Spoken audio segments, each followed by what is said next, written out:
That's right, folks. We are back with the third and final installment in a retro review series looking at the accessories Yamato sold for their Macross Plus toys. In the first video, I compared Yamato and Bandai's YF21 Fast Packs. In the second video, we compared Yamato, Arcadia, and Bandai's YF19 Fast Packs. And in this video, we'll compare the Yamato and Bandai Fold Boosters. You could obtain Yamato's Fold Booster in one of three ways. First, you could purchase Yamato's 160 scale YF19 Isamu with Fast Packs and Fold Booster gift set. Second, you could purchase the sold separately YF19 Fast Packs with Fold Booster accessory. Or third, you could buy Yamato's final Macross Plus accessory kit that included Fast Packs for the YF19 and YF21, as well as the Fold Booster. Yamato included the connection parts for their YF19 toys with each Fold Booster release. They later included YF21 and VF22 connectors with those toys. Arcadia included compatible Fold Booster connectors with their YF19 toys. The only extra included with Yamato's Fold Booster is a maintenance rack, likely inspired by the cover of the Macross Plus special of This Is Animation.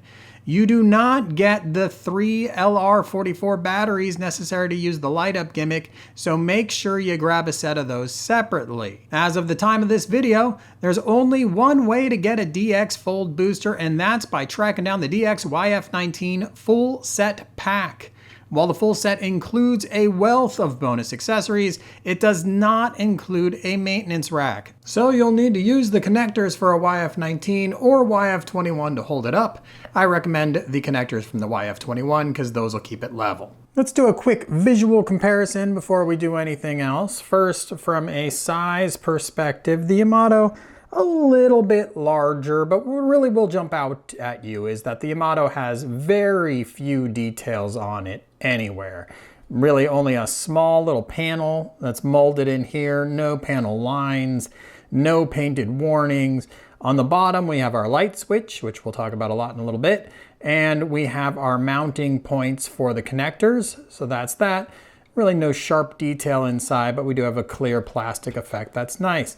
Then we have the Bandai DX, which has a lot of sharp detail, mechanical detail within. Looks very good. We have paint applications like the red dot in the front and all of those yellow markings, the black markings, even these white anchor markings.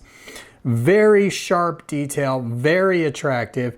Bandai also gave us little cavity fillers on the bottom. Now, I hate small parts, so I am not a big fan of these things, but we can pop this out here.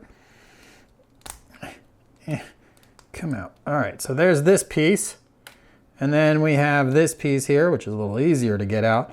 And what I really would have liked to have seen is either a rotating gimmick or something else that would cover these cavities rather than having two little small parts that very easily could be lost. Now, if you did lose them, this is the bottom of the Fold Booster. You never look at it. You're gonna have connectors in there. So not the end of the world, but still, to me, this is lame.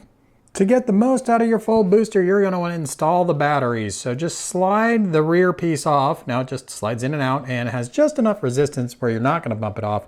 I have cheated.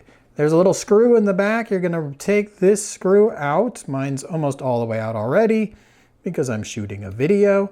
Once you've got that removed, there is a little piece you just slide back outwards, and there you can see your batteries, and you can even see, as I've got them, flat end towards the back, button towards this side here. Once you've got everything installed, you can hit the button, and you will not be able to see it because of my camera lights in all likelihood, but there is a light effect that has begun happening.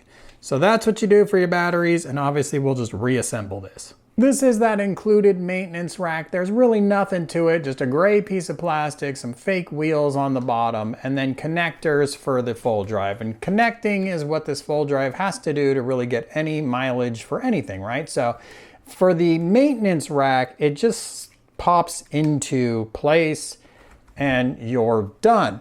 But if you're going to attach this toy to a YF19, YF21, Arcadia toy, the grip is a lot firmer. And let me show you how that works. So here's this piece that's going to go in the front of the fold drive. And what it has is pegs that go inward and it pinches into place. So as I get this on here, you can see it doesn't really want to fit.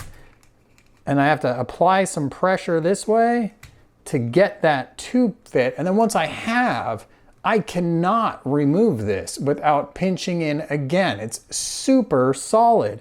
On the back, the same thing, some inward facing pegs. So as I get this on there, I'm gonna apply a little pressure inward. Once that is on, this fold booster will not separate from the connectors. And the same thing is true if we have a YF21, there's those inward teeth.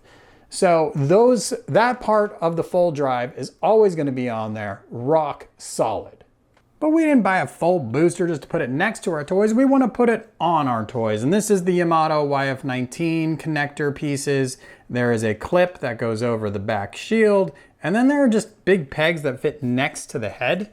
So if I put this on right now by just sliding it on, those pegs just rest on top. And if I flip this toy over, it's definitely the weakest connection that we're going to look at. And you can tell by the way this is coming together that you would not be able to use this in gear walk or Batroid modes. Obviously, it's connected to the shield. If the shield comes around, we got no connection at all.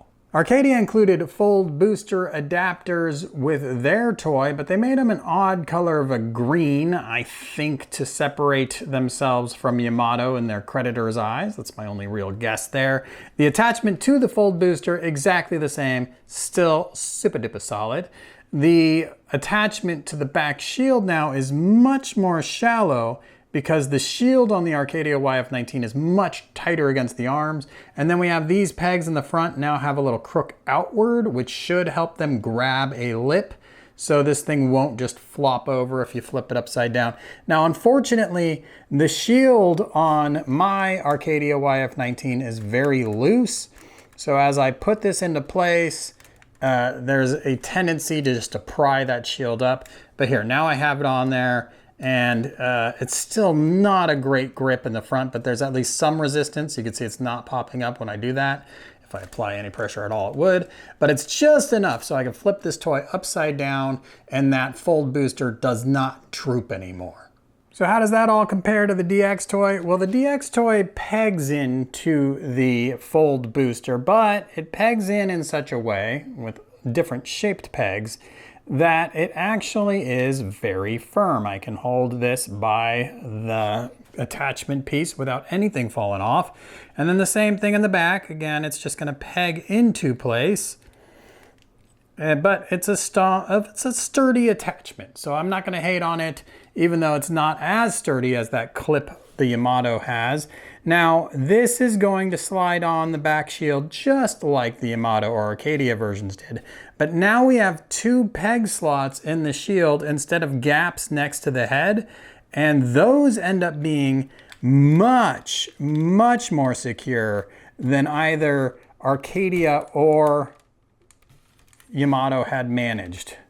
Look at that. So now this toy, if I flip it upside down, that fold booster is not going anywhere. Rock solid. So very, very good connection for Bandai and their DX-YF19.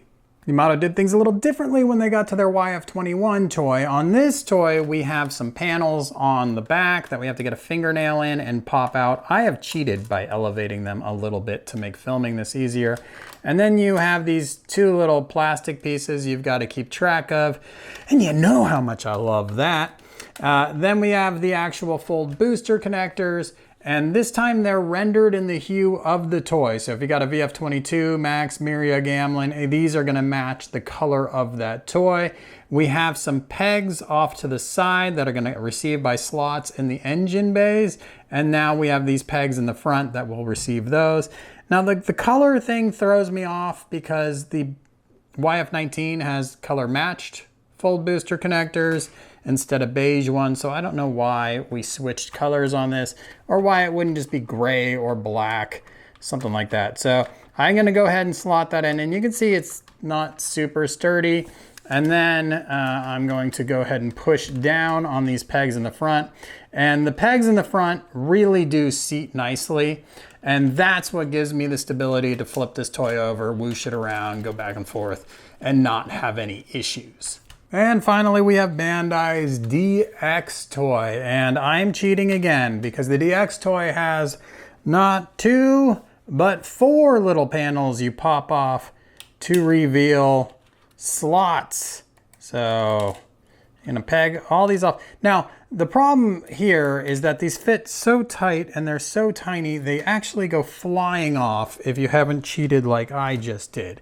Once they are off, you can see easy peg slots for your connector, which again attaches the same way as the YF19 toys to the fold booster, and then very simply just pegs right into the back here. And those pegs go in very firmly, and we can wiggle jiggle there. And then this is not gonna go anywhere. That is super handling friendly. Bear with me a moment. The video quality is gonna take a dip, but that's because we're now gonna look at the lighting effects. And my first little gripe before we get into how cool things get is that the switch is underneath. And that's good because it's invisible, but how much cooler would it have been if there was something that you couldn't tell and was flush up top and was a button you pressed, and then that started the light works. Now here we have the YF19 where there's not really a firm attachment up front, so I can reach my finger in there, turn it on, and then just put it back down, and that's fine. And now you can see the strobing effect. And obviously the darker the room, the better the strobing effect, but we have different lights going. We have different areas that are lit up. And it pulses with different frequencies. You can see that light effect through that back glass as well. So really, this is the big draw to Yamato's fold booster. And I really wonder what Bandai could have done if they had included lighting effects. You know, we've come a long way since Yamato first did this one. But even so, this is a pretty neat gimmick. Now you're a fold booster expert. You're stuck with the accessory that fits your favorite toy, but they both have their appeal. If Bandai saved money by not including lights, why'd they cheap out and not give us a fold booster with the YF21? Perhaps they're planning on an accessory bundle in the future, and maybe then we'll get the maintenance rack. Maybe even some standing Macross Plus figures so we could do the This Is Animation cover justice. The Yamato fold booster doesn't look great beyond that light up gimmick, and it clashes with something like an Arcadia Premium Finish YF19, so they really should make a new YF21 toy and give us an updated fold booster. That's a little hint for you, Arcadia. If you found this review helpful, please give me a thumbs up and subscribe. It doesn't even cost you anything to do that. Go ahead and bookmark that Hobby Link affiliate URL while you're at it to show me some love. If you want to discuss something, make a comment, let me know, and otherwise, I'll see you next time.